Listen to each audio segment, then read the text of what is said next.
Welcome to another podcast batch. It has been a great first day. Now we're into day number 2. We have a few awesome guests lined up for you today.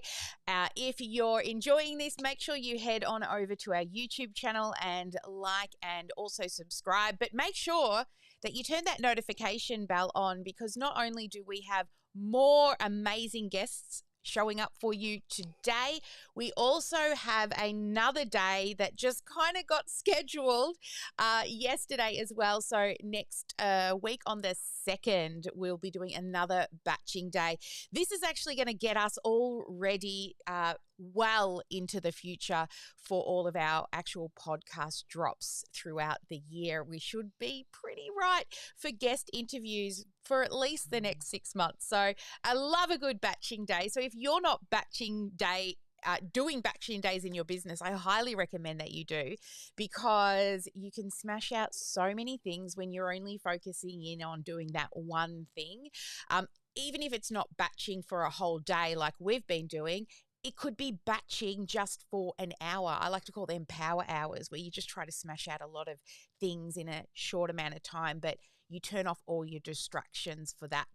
Anyway, let's meet our guest for this podcast episode. Our guest today is the Video Confidence Coach, who helps women and non-binary business owners become the obvious choice using their personalized video toolkit through clearer messaging, stronger personal branding, and practical video support. Now, she works Sally's tongue, it's early in the morning, and my tongue apparently has decided it wants to go around in the wrong circles. She works with thoughtful small business owners who are great at what they do, but tend to overthink what they say on camera. Who feels like that, right? But she loves to help them feel more natural, confident, and conversational on camera. You know, we always say educate and entertain, and Zoe is amazing at that. So let's welcome to the show Zoe Wood, our Video Confidence Coach. Yeah, Ah, here she is. Give her some sparkle, people. Hello, Zoe. I love it when we get to catch up. We've got a really cool episode for everyone today, but thanks for joining us. Lovely to see you. And for those who are listening, she's all dolled up as always. Looks like a doll. We love it, Zoe. Well, before we kick off everything, I'd love you to share, where were you and what gave you the idea to start your video confidence training school, right? Like, it's pretty awesome what you do with people, but give me a bit of the background history of, what was that journey to where you are now? Thank you so much, Ali, and thank you so much for having me on the podcast for everyone to both hear and watch and listen. And yes, as you mentioned before, I like to doll up. I like to go full color, full glam. I am very blue. If you've ever come across me on the internet, I am very blue. To give foundations of what brought me to start the Video Confidence Coach, this was back in 2017. I had been running my previous business when I started when I was 14, so in the middle of high school, and this was just as the wave of digital video was becoming mainstream. Like, I remember at the start of my career when I was 14, I would make my way into business networking events saying, "Oh, I'm 18," when I'm clearly not. And people would ask me questions like, "Oh, you do stuff for TV, or for the movies, for film." There wasn't really any quite clear understanding of digital video or filming things for going online. That was still becoming like a new thing. And then it became very, very clear, very, very suddenly for a lot of people that, oh, I need to, be there. I need to be seen on social media, on my website, on YouTube, very YouTube especially. And I found out, especially when you're learning about yourself and growing a business at the same time, that I was spending 80% of my time just prepping people, like prepping my clients, preparing their staff, preparing my interviewees, whoever I was working with. 80% of my time was not actually being paid. And also 80% of that time was me just coaching them through the strategies, the process. And after all that time and effort to the rest of the 20% where I was getting paid, I'd push out a beautiful video, or as a good practice, multiple videos that say the same message that they can put everywhere. And then they wouldn't do anything with them. They would just sit on a corner of their website, or it would sit like on one page from like a one post on their page from 6 years ago, and that's all they would do with it. They would spend a lot of money for nothing, and then they would turn around and say, "Oh, it didn't work." Well, no, Sherlock. So that was mainly born out of frustration. So I started the Video Confidence Coach in 2017 as I was running my older business at the same time. And then it became quite clear that it turns out I can't run two businesses at the same time. So I had to close the older videography because I couldn't physically do it anymore. If you ever have videographers, marketing people working for you, photographers, pay them more or at least thank them more, especially to their faces. Highly recommend, because it is it is a trade at the end of the day. It is a very demanding job. And I can no longer physically do that anymore, which is why I help with the strategy, with the marketing. I spend more time with my clients because ultimately when they go to film, that is like one or 2% of the actual product. The rest of it is messaging. The rest of it is strategy. The rest of it is planning. The rest of it is actually uploading it online. Yeah, and Sally is a not good just example learning. of that. Your strategy is very clear. You try new things, you experiment new things, and you keep going. You don't just use one thing once, you use it many times. And I appreciate you being a good example for everyone watching and Oh, listening today. yeah. Well, that's the thing, right? And we see this all the time. People will continuously make stuff, but then what? Right? It's so fun to make the stuff, but then what? Where's that strategy behind the video, behind the post, behind the content, right? Because otherwise, literally, you're throwing spaghetti at the wall, you're hoping something sticks because strategy should always come first. And, you do great with giving people the confidence to do all of that. But if they're not thinking, but then what? Then it's just like a hobby, really, isn't it? Yeah. Well, our topic today is actually why smart business owners still freeze on video. So tell us, what are the most common reasons capable, responsible people actually struggle to gain traction in their business and in life? Definitely. Well, to start off with, the people who are watching and listening today, of course, are very smart people. Like, you're actively taking steps to learn and grow and better yourself. So you're quite smart. You're actually taking those steps. But when it comes to video, and especially a lot of people that come to me, it's very clear that they've tried. Like, they've definitely given it a shot. They've recorded on their like mobile phone, or maybe they've been put in the situation where a lot of my clients in my previous business where they were kind of thrust into the camera with not a lot of prep, not a lot of practice, and then just told, "Go, do your thing." And you're standing there like, "What? What am I going to do?" And like, this camera is a piece of equipment at the end of the day. It's a piece of technology. It doesn't have it doesn't have a soul, doesn't have it doesn't have feelings. So what am I talking to here? And it can be very overwhelming. And also, especially when you are someone who wants to help and serve the people that you're here to serve, like you're here on earth to serve, you can't do that if you don't have a clear message, if you don't have a clear understanding of who you're talking to, why that you're talking to them, and then the message to actually back up those previous 2 points. Because when you are standing there, being able to have some tried and true messages, personally, I recommend having like maximum 2 to 3. So then you get remembered for them quite quickly and quite easily. But also, you don't have to think too hard. You don't have to realize, oh, there's 1,000 things I could be talking about now.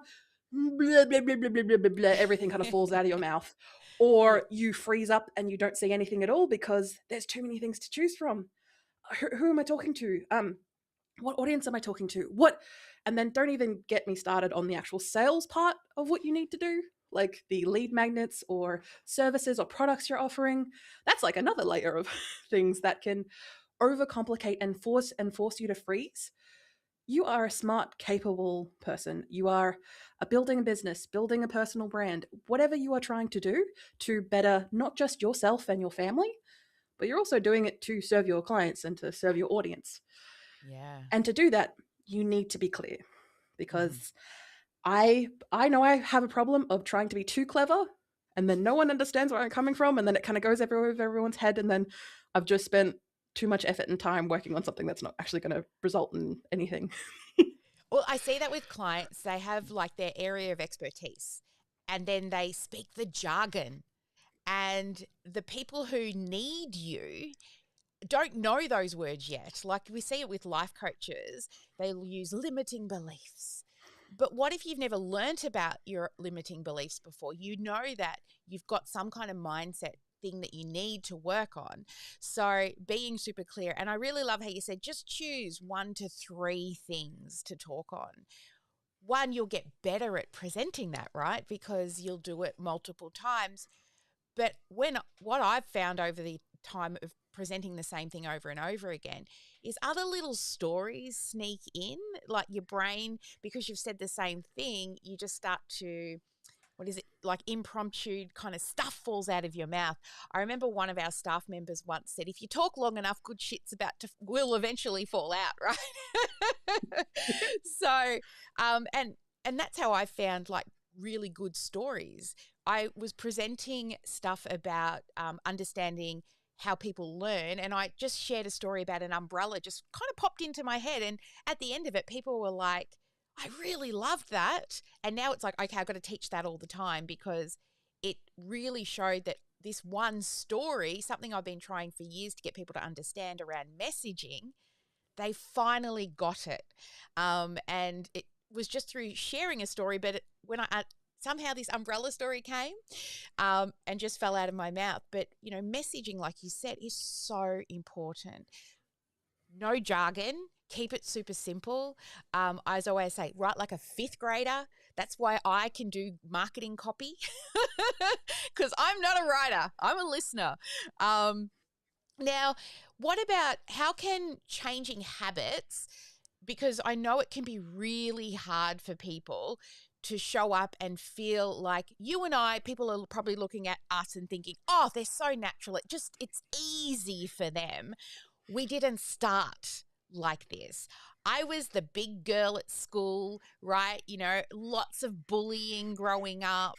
And you too, yeah, cuddly, I say. I'm cuddly. And when I started doing photography, I was always behind the camera. I even worked helping my husband in a TV show, again, behind the camera. And it was scary. But how can habits help people feel more present and grounded to be able to have confidence to actually, you know, hit that button to do videos? Building habits is something that all of us can definitely attest to. Some of us have built not so great habits, but eventually when you look back and reflect with hindsight 2030, you're able to look back and realize, okay, I've actually developed some decent habits in my life. And that is the same with confidence, or obviously my particular niche, video confidence. Because confidence isn't actually, yes, it can be a feeling that you feel in your chest or your gut, depending, or your butt, depending on what you've had to eat in that day. And with that, it is practice. That's ultimately what confidence is practice enough that your comfort zone encapsulates any of that particular fear.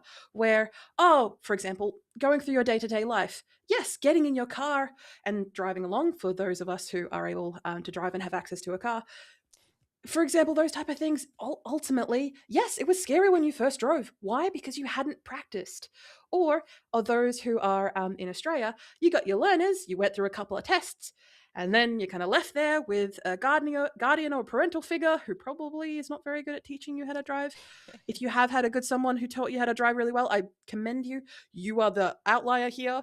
Um, for everyone else who's learned to drive, but it's become part of your daily or weekly or monthly routine to the point where you're not scared of driving anymore because it's part of a habit that you've built over time.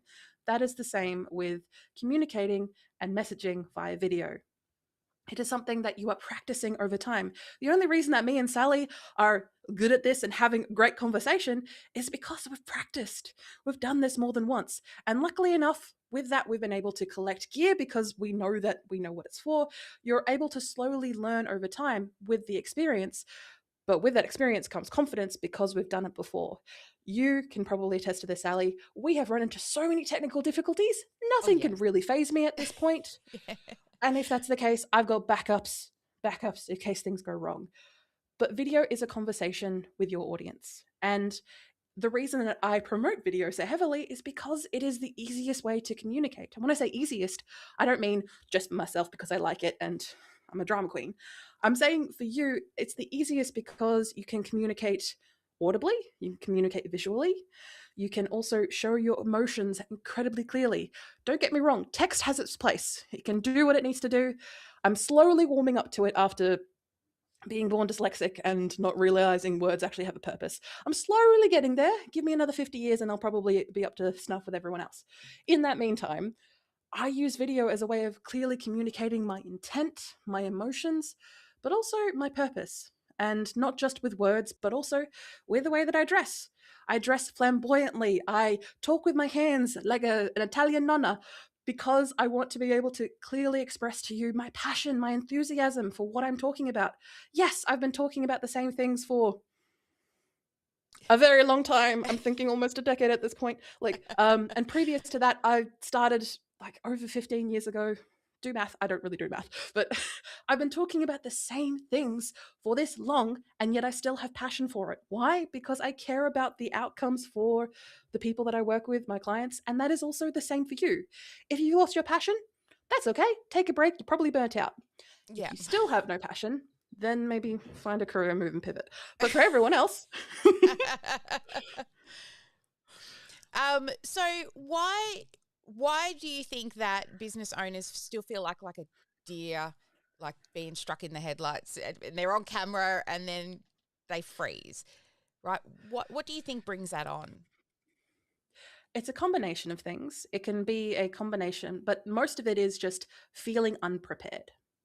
This could be a case of not a whole lot of practice, like we've mentioned, or it could be the fact that you don't have a strategy or anything behind what you're doing. You're kind of just shooting from the hip, which I did for a large chunk of my business. Do not recommend. And as Sally is nodding to this, she probably agrees with me too. That you may not know what's you're going into necessarily, but you have an idea. If you have an idea, you can plan, you can strategize, you can if you're going to record a video, think about what is it going to look like from the audience's point of view. Where are you going to, like, you don't even think about where it's going to be posted or anything like that type of end stuff, because once you've got it, you can put it anywhere. Don't worry about where it's going. Once you've recorded it, that's just getting over that hump first, allows you to then think about everything else. But in that meantime, if you feel unprepared, you are going to look unprepared. You are going to sound unprepared. And honestly, that's what people don't want. People are honestly scared of, for a lot of clients, and I'm sure you've come across this yourself, Sally, where people are scared of backlash, of not being taken seriously, of other people's, like, they're going to say something wrong and all of a sudden they're going to get, the entire hate train of the internet onto them. Unless you have some really dog shit values, that is not the case. And No. you are here to serve your audience. You are here to fulfill a purpose, provide a service, provide a product, or do both at the same time. You are here to serve people. And in turn, they need to pay you money to be able to gain access to resources, just because it's as simple as that. And when you are communicating via video, you are trying to communicate that intent to people who are stressed, who are overwhelmed, who know that they have a problem, or even the people, I want to say this clearly now, who don't know they have a problem, but you are the solution. And to do that, you need to be clear, you need to be kind, and you need to have a strategy to back up what you're saying. And hopefully you're able to do it in as clear language as possible so that their friends, their family members, their co-workers, their strangers on the street are able to recite your messaging and let them know, oh, I heard someone on a podcast who fixes this exact problem. Go talk to them. What are they called? I don't know, but they said something about being clear is kind. Go look them up. That's that mishap, that type of conversation, that enactment that we just did there, happens every single day, millions, billions of times a day. If your message is clear, people are going to talk about you, but you have to get out there in the first place. That's And it. if you are feeling scared or a deer in the headlights, take a break, take a pause, do a little bit of thinking, and try again, because Yeah. you can always do And it again. it's wrong of them to not, because they're doing a disservice to the people who need their help. And like, we help service-based businesses, so most of them want to help people with something. And if you're not out there sharing your message with the world, telling people, then one, you're not helping, and secondly, you can't sell a secret, right, if you aren't showing up. And the cool thing with video is, sure, we can pay for marketing, but it is a free thing that you can do to share your message on YouTube, Facebook, and all the places, right? But I know people, they tend to overthink every word. Will this word be okay? What should the other, like, where do I go? Or they ramble. So how can you give some suggestions to how people can stop overthinking, like, all the words that they want to say during the lives or on their videos, and be able to get to the point faster? To get to the point faster, it helps to have that end goal in mind. And I want to stress, not the end goal for you, the one who's speaking, the end goal for the person who's listening, the person who's watching. If you have a clear idea of who that is, and it helps to reduce all the overwhelm for yourself and your business, to have one person in mind. If you've ever heard of what is known as a client avatar or a custom avatar, if you've ever done any sort of marketing for your personal brand or your business, you've definitely come across this terminology. And essentially, this avatar is a fake person based on real people, but it allows you, as the person who is speaking, who is the leader of your business, who is the figurehead of your personal brand, whatever you're trying to do, it allows you to focus on that one person. It allows you to use the language that they would use, not just in searching for you online, but the language that they would use to communicate with you, have a conversation with you. And because you're trying to have a clear conversation, even though, unlike obviously in a situation like this while we're recording the podcast, there is a conversation between me and Sally going on. But when you are recording a video, you may not have that luxury of being able to bounce off another person. In those instances, we need to use our imaginations, the things that some of us may not have the opportunity to practice that often, and use it when we are communicating to our audience when faced with a camera that is silent, cold, and doesn't really give us much to work with. So, what do you prefer? Do you prefer live streaming, or do you prefer to pre-record your videos? I know personally myself, I prefer to just do it live. I'm more natural when I'm live. I find when I'm pre-recording, I make lots of mistakes and I have to keep editing and doing the thing, where when I'm live, I kind of just sit into it a lot more. How about you? Like, what do you prefer or feel more comfortable Mm. with? So I know that I definitely prefer pre-recorded, because I have that element of control, and that's probably a trauma thing more than anything, of just like that element of control. But I also know that I'm going to be the one dealing with the edit, which if you've ever Mm. been on a film set, or if you've ever going to be recording your videos, a terminology that I would like you to keep in mind is think of the edit. Think of the person who is going to be doing the work of trying to clean up the thing for the final product.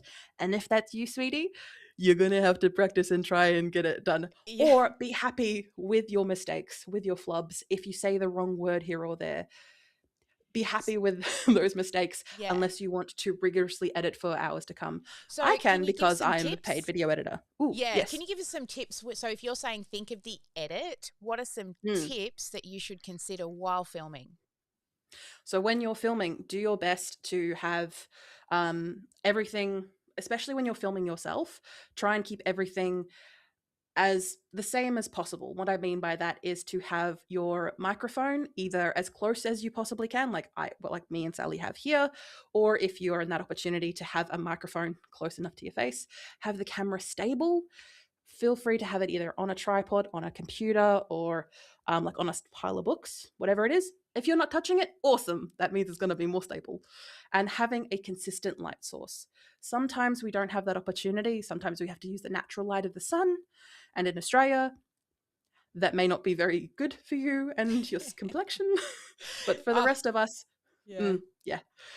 For the rest of us, being able to use some, even one light source that's just consistent is going to help you more than anything. So that's the technical side.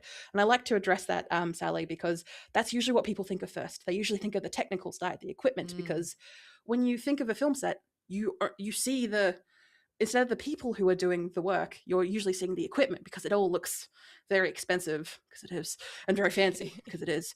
But for the rest of us who are trying to think of the edit and maybe don't have that opportunity to edit for whatever reason, whatever video you're doing out there, trying to think of these 3 points.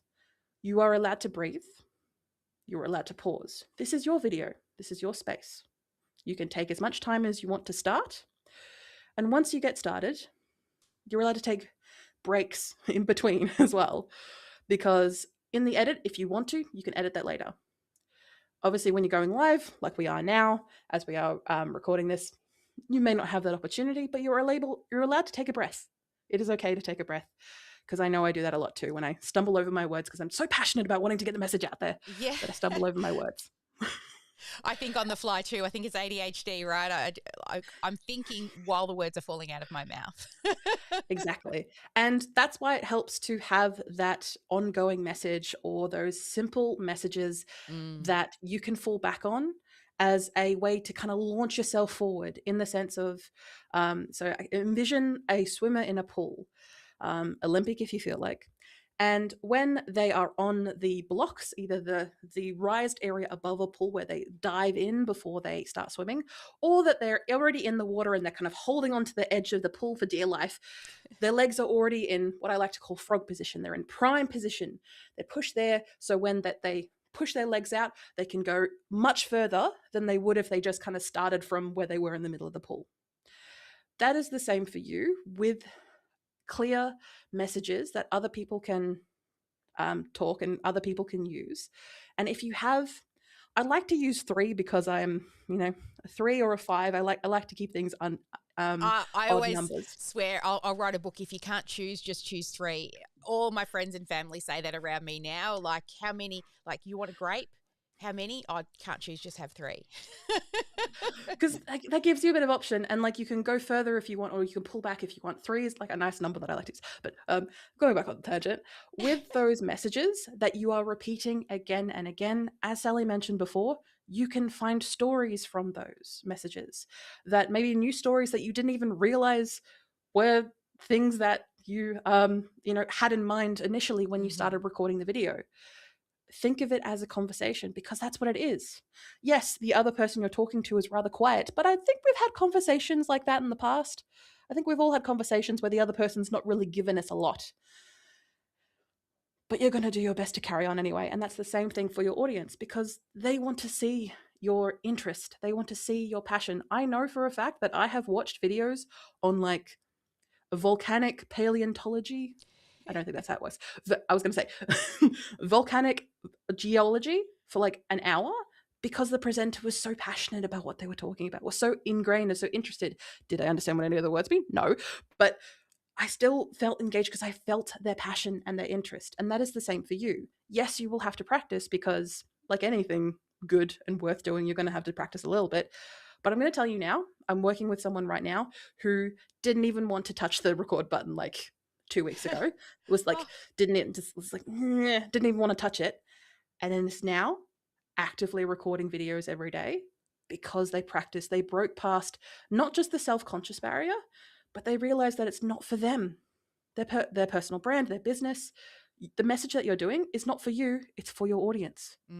Yes, you may be the figurehead, you may be the one spouting the messages, you may be the one doing the work, but it's not for your benefit. It is for their benefit. And if you cannot put them forward, especially for a lot of the women that I work with, if you can't put them forward, then don't be doing it. then don't be pushing if you can't put your audience forward. Not necessarily that it's going to push past every single block that you have in front of you, but it should reduce a fair few of them if you want to take advantage of video, which is still core. It's been 20 years, and video online is still the best method to get information out there. Once there are holograms and everyone's using them, holograph video confidence, holograph confidence coach. I'm going to be there.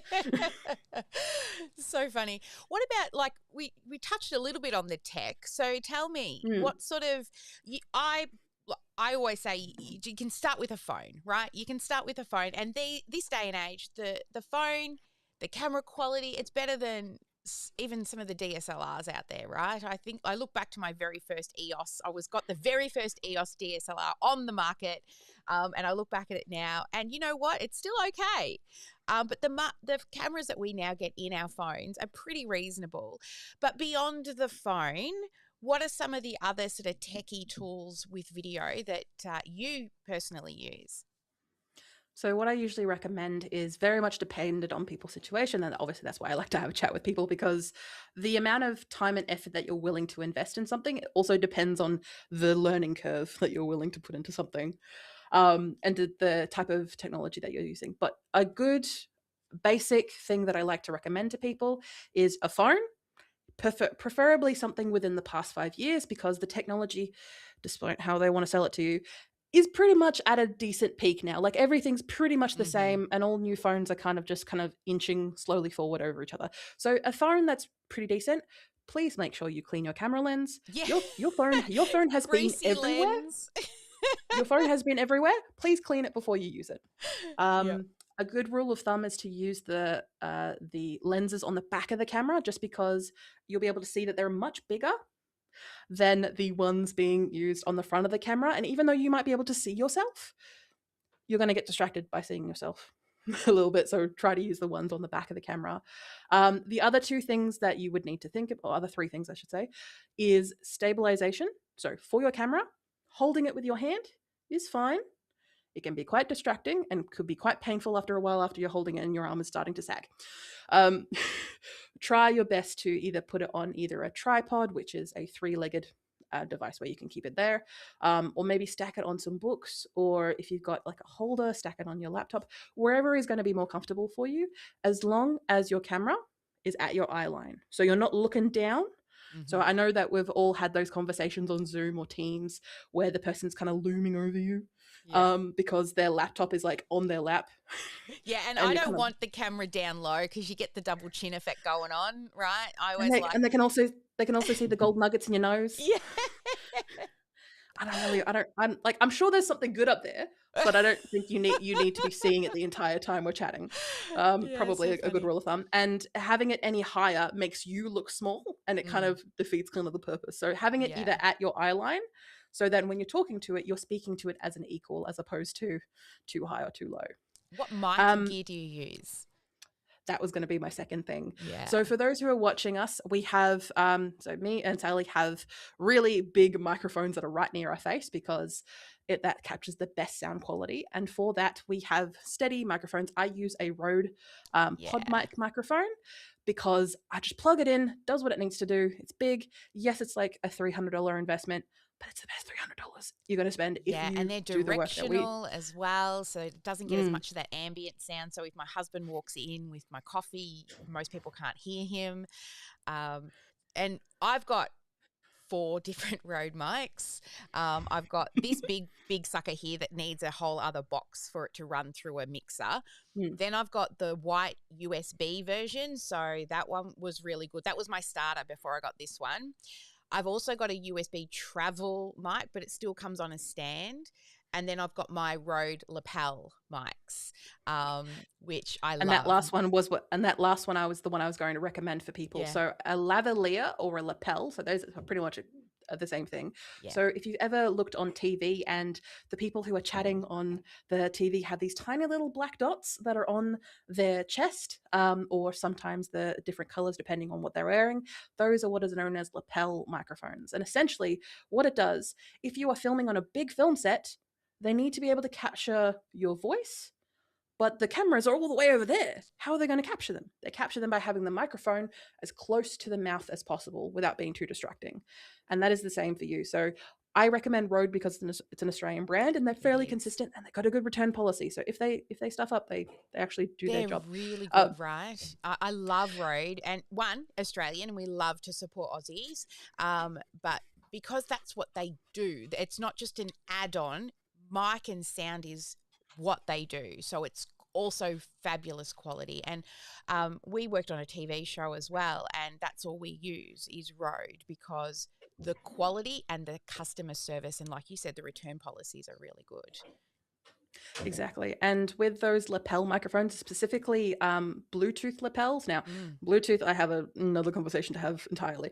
But essentially, those are usually boxes. If you've ever seen them on social media, someone has a little like black box that's just on their chest that they've clipped there, usually has a Rode brand across it.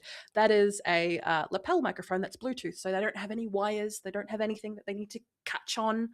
And they can go as far away from the camera, honestly, as far as they like, while still being captured by the camera. And for a lot of younger viewers, you'll be able to, so you viewers, a lot of younger speakers and creators, you'll see that they attach those lapel microphones to a spoon, to other implements that they can hold with their hands. Because they've got a cool little magnet. And if you want to hide it, you can actually put the microphone underneath and the little tiny magnet on the front. I do that as well. Yeah. And that allows you to capture everything. Yeah, as well it's as great. that And sound. when you're interviewing, because we got the double pack, so when you can interview and you're out and about on the street, it's really good because you get those two separate soundtracks as well, but they both come in as stereo. What about lighting? What do you use for lighting?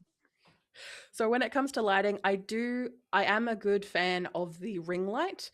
If you've ever come across them, they have them in Kmart now to the point where like they're very ubiquitous. Right? Oh, I remember my first one was so expensive, and then they started popping up in Kmart for like $20, $30, and I'm like, what? I know, I was so upset too. I'm just like, whoa, I spent so much. So essentially a ring light is a light, as you can imagine, that is in the shape of a ring. And you'll be able to see this if you look really closely in anyone who wears glasses or anyone who has like, you're really close to their eyes, you'll be able to see this ring. And essentially what this does is it does two things. It enables you to have a light source that can project light out cleanly, so there's no like shadows, too much shadows. And because it's around the camera lens usually, it allows you to have a really like clear like lighting. You don't have any bags under your eyes from lights that are above you. You don't have to worry about having multiple sources of light to try and make sure that you're covering all your angles. And I'm not going to get into any technical terms for anyone watching here because we are not in school today. But in those lights, it is something that is also very consistent. So you plug it in, it just does its job. Sometimes you might need to fiddle around with the settings depending on how pale you may or may not be. Yeah, or the color of the clothing that you wear can blow out your white balance. Yeah. So in those instances, having a constant source of light is awesome. If you don't have that, natural light is fine. Just be aware that it is going to move and you can't control it as much. In those instances for everyone else, I love the opportunity of just having a ring light just sitting there at the camera. You can tweak it a little bit to get it right and making sure that the room around you is nice and dark so then the light can just do what it needs to do at the end of the day. Yeah, and you don't need to putz around with it. I don't know how many little ring lights I've got sitting around everywhere, but they're so handy, and the fact that they come with like a phone holder in them as well, so you've got your tripod and your ring light all in one. It makes it super handy as well. My setup's a little bit more. I've got a fill light, a key light, and a backlight, and I use Elgato. That's my brand of choice for lighting. I know in America that it's a sort of the same style, Elgato. I don't know if it's a rebranded version of what they use. What's the name of it? There may be like trademark and it's like I think there's like a copyright thing. Yeah, and ultimately. Yeah, but I like Elgato. One, because like I can literally on my phone, I can just like click buttons and turn it on and off straight from my phone. And then also like if I forget to turn the lights off in the office and I'm in the house, I can just turn them off from here. We Do love you have automation from the automation queen. Oh, yeah, of course. Yeah. Actually, Ash and I were having a conversation yesterday about people and automation and thinking automation is AI, and it's not. Like, it's very different. And Ash is really starting to notice that coming up in a lot more conversations that have been happening. I know we're on a bit of a tangent, but yeah, I thought that we might actually bring her, Ash and I might make another episode. It was really fun yesterday. I had Ash on doing co-hosting with me. She wanted to co-host with you, but I had to pull the boss on her and say, no, you've got work to do. She's got work to do and you have to go do the work. Yeah. Oh, I know that feeling. Sorry, Ash, Yeah. bye. Bye. So any other little tools and things that you might use or, and like, look, you got a phone, guys. You got natural light. You can make video. But as you start to, make more money and you want more things, what are some other cool little tools and techie bits that you might play with? So once you start getting a little bit above, so you can start putting some resources into it. Resources, and when I like to use the term resources because it's not just about money, even though money is a big part of it.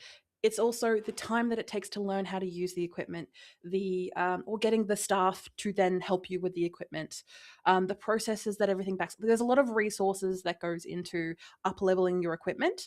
But if you are investing time, my rule of thumb is if you are doing more than half an hour of using a piece of equipment, or you're going to be doing more than half an hour of this work per week, it's imperative that you make it easier on yourself to the point where the setup that we're using here, for example, with Sally today, I imagine you already had everything backed up with Ecamm, which is the service we're using to conduct this recording today.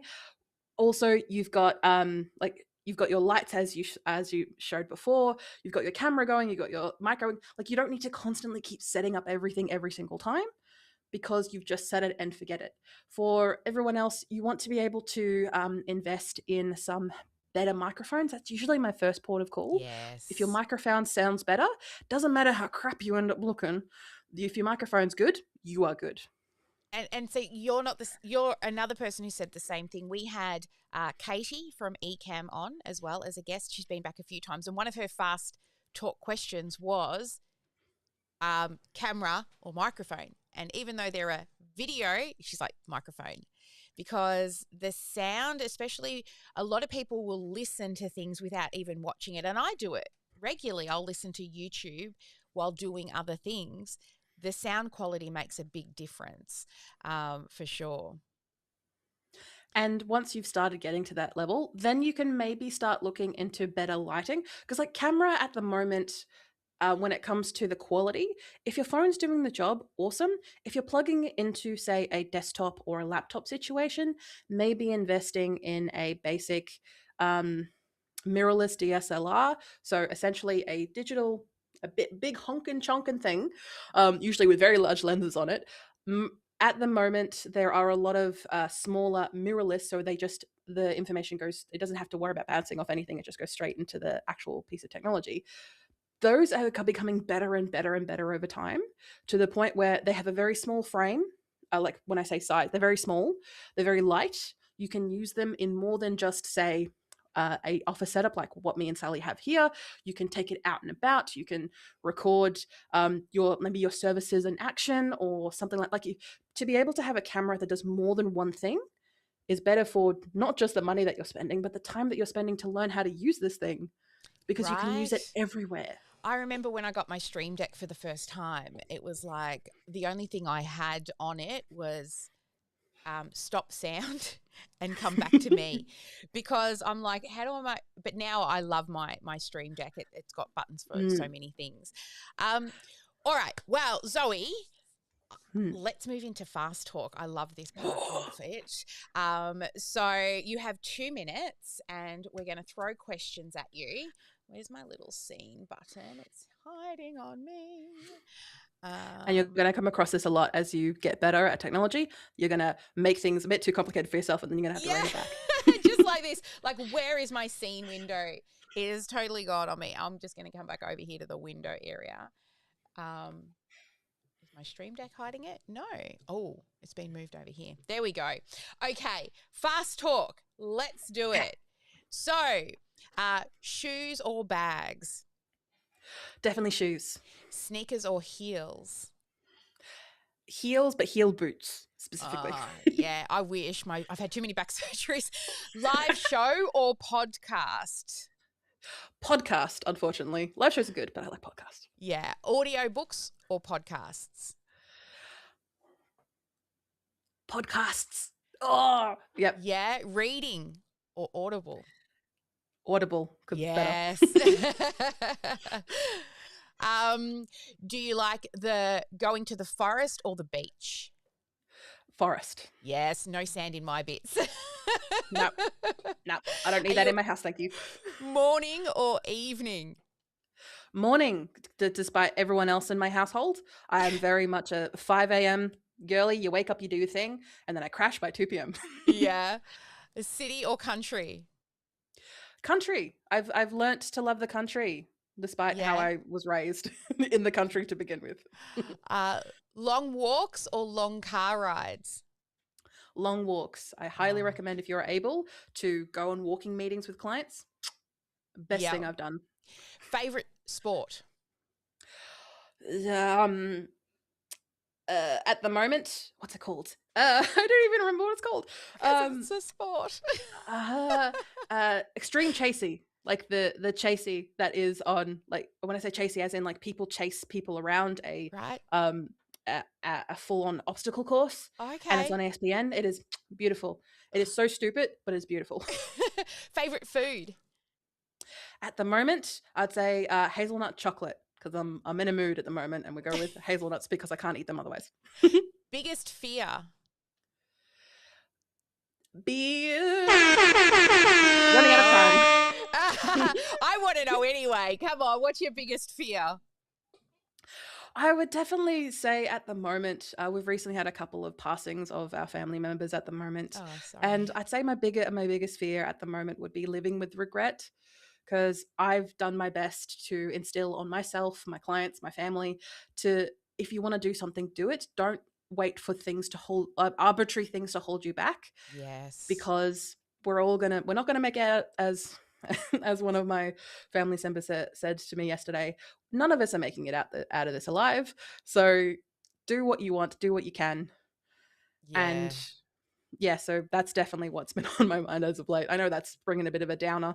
No, not at all. Look, I've got a thing back there on a chalkboard that my daughter made, this chalkboard, and I had this quote after we lost our son, which was, don't sweat the small shit, right? Because life is so short.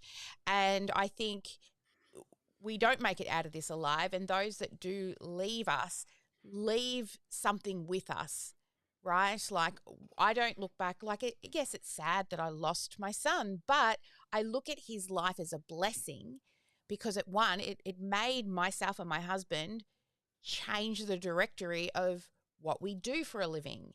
Because we also don't want to do shit we hate just because we need money. We decided to do things that we love because life is too short to sweat the small shit, right? So people, even when they pass, I think there's some blessing that they've left on us. When Danny's grandmother, she was 90-something, 93, 94, and she was getting close to, she was in palliative care, and she was happy. She's like, I've lived a good life. I'm ready to go home. And I'm like, geez, I hope I go out like that, right? I have no regrets. I've lived a good life, and I'm just ready for the next bit. And it just gives me goosebumps thinking about it. And, that was the last conversation we had with her. And it was just so wonderful that she's lived such an inspiring life. She's written a couple of books. She was a public speaker. To now, like, to leave the world with no regrets, right? And I look back through things I could have done. I don't know about you, right? I think could have done music, could have done singing. I see the people singing in that, and I'm like, oh, my heart. Like, sometimes I'm like, could have, but I do love what I do, and it's not saying that I'm too old that I can't do it, but it is something that personally myself, I would love to give more time to again one day. How about you? Is there something that you look back at and you think, Could have or might do in the future? Definitely, there was a lot of parts during my life where one thing that I would recommend to anyone: don't have your regrets in life be based around other people. I know that sounds a bit mean, but like that was something that I had to kind of reconcile for myself. Of I can't change someone else's feelings or behavior, and that's not a regret that should fall on me. Definitely, Mm-hmm. one thing I know that I want to do, or definitely want to do before I kick the bucket, is definitely go to Antarctica. I love the cold. I love to be able to, and I want to be able to travel more. Of course, with as we're recording this, things are getting spicy on the Yeah. fuel side of things. But for I want to be able to go to Antarctica and experience what it's like to move through that, and that is something that I'm actively planning and actively moving towards. And Nice. I do my best not to live with those regrets, especially if they're put on by other people, because my Mm. life, I can do what I want, and that's the same for you. Yeah, 100%. That's really good because so often we think that we've failed at something and it's usually because of somebody else or, and we can only control what we can control. Like I love him. I watch my husband watch the news and he's yelling at the TV and like those bigger things. I don't watch the TV because I just get too, I don't want to. I don't need to. If it's big and bad enough, someone's going to tell me about it and somebody that I trust, not the news that are making things like blown out of proportion because that's how they get viewers, right? So I'm very like somebody exactly, and like all the price stuff that's going on right now with the fuel, and anyway, that's like we don't do politics and religion here because when I used to work in a pub, it was always no politics, no No religion, religion. no And religion. if you do, go outside. Yeah. Well, yeah, not our problem. Exactly. All right, Zoe. As always, I love catching up with you, but if people want to find out more about Zoe, where can they go and stalk you? You can definitely stalk me on my website, vcc.training. That's the whole thing. There's no .com.au. I may look into other domains that I can cipher later, but for now, you can definitely check me out at vcc.training. I was about to say .com there. Excellent. vcc.training. I'm going to remind that for myself and for you. vcc.training. Everything will be there, and everything that you need, including free tools and tips to get you started, as well as things to help you grow, because video is not easy, but you need a community and someone to help you in the meantime.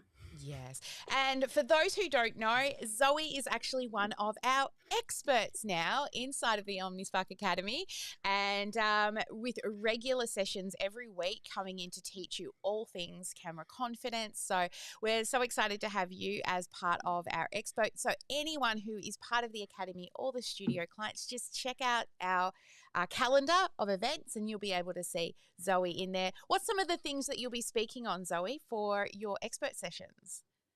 So we've definitely got a fair few lined up. I don't have the list in front of me right now, but we're definitely doing a lot on messaging and the basics, as we talked today, about getting your video basics ready, and also building a regular habit, because video is not, if it's not building a habit, I don't know what else is when it comes to messaging yourself and messaging a brand. And we're definitely talking a lot about repurposing. A lot of people, especially in the Spark Academy, are putting a lot of effort into creating stuff, but then they kind of just put it out there and just bleh. I want to be able to make sure that if you're putting in the effort, you can use it again and again and again. And if not, we can edit it to make it work. Awesome. All right. Well, Zoe, we'll have to get you back on the show for more hot tips around video. You know I love it. It's how we stay front of mind, tip of tongue with people. But again, thank you so much for spending the time with me this morning. And I hope that those who are out there watching and listening, you got some real value from today and some food for thought around how to do your setup and, a little future planning for some techie tools that you might want in the future. Like I love all my little gadgets and gadgets, but you don't need them, right, to hit that go live button. All right. As always, never let anyone dull your sparkle. Get one income producing activity done every day, and every day be marketing. Come on, you can do the Ash bit if you like. Every marketing. I'm not impersonating you, Ash. I love you. Yeah. All right, guys, have a good one. And I'll be back still on the odd hours. So I'll be back soon with our next guest, but have a great one and bye for now.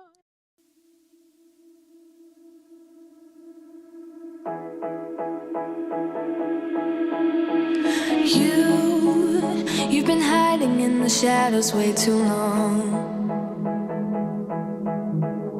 You always thought that you were weak, but babe, you're wrong. Yeah, you better step into the light, just give it a try. Think that it's time you let that spark out. You've been hiding in the shadows way too long. And who cares